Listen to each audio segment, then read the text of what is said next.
Is your Google Play Store suddenly gone or refusing to open?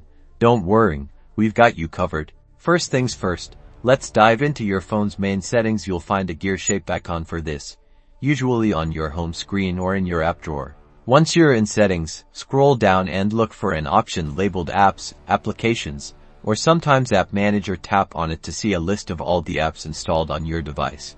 Now, scroll through this list until you find Google Play Store. Tap on it to access its specific settings. On the app info screen for the Play Store, you'll want to find and tap on Storage. Here, you'll see a couple of options. First, tap on Clear Cache. This will remove any temporary files that might be causing issues. After clearing the cache, go back to the storage screen and tap on Clear Data. This will reset the Play Store to its default state, like when you first got your phone.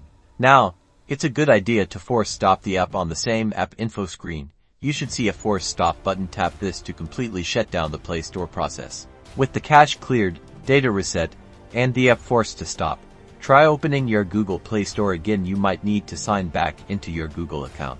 If it still doesn't work, we might need to check for system updates. Go back to your main settings, find System or About Phone, and then look for Software Update or System Update. Install any available updates. We also need to ensure Google Play Services is running smoothly. Go back to your apps list in settings, but this time find Google Play Services, tap on it, and repeat the process of clearing its cache and data. Finally, if all else fails, you might need to reinstall the Play Store. You can usually download the latest version from a trusted app website and install it manually. Just remember to enable installations from unknown sources in your phone's security settings. First, reboot your phone after and then try opening the Play Store again.